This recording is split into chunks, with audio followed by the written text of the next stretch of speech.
Okay, so today we're going to export the English for the HMI. We're going to export the English language and then have somebody do the Chinese translation and then import it back in with the Chinese translation so that the buttons will all display either English or Chinese.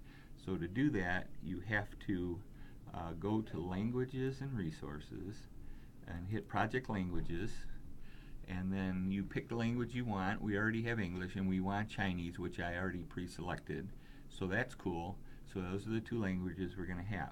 Now you go to Project Texts here, and this is the English and the Chinese columns now, and but we're going to export this. So you're going to highlight the first one and then go all the way down to the bottom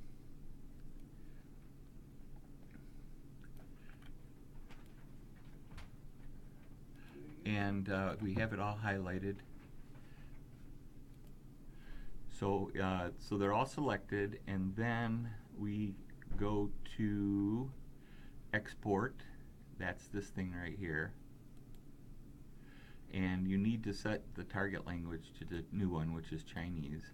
And then you select this categories, and you leave all these checked, and then you hit and it's going to export it to TIA project text in my favorite temporary PDF folder.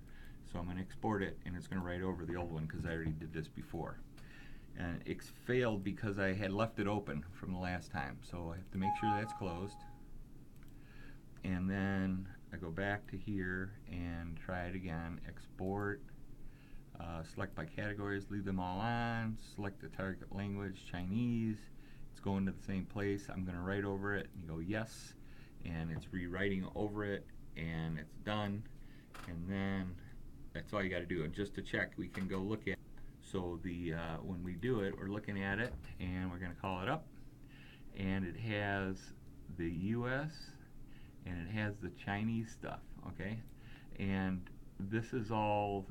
This stuff over here is the codes for where it goes in the HMI. So it's very important that nobody monkeys around with this. So A through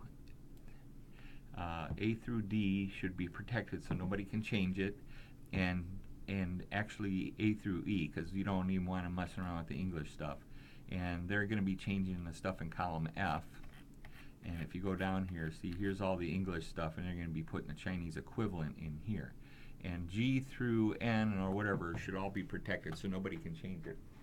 Because if somebody messes with this form at all, it will not import back in. So it's very important to only change the F column for the translation. When you send this is an Excel file. When you send it to the customer, he fills out the F area, and then sends it back to you, and you import it again right over what you had, and it will have both the English and the Chinese language. You do have to add a button to the HMI to switch from English to Chinese language. And that's it.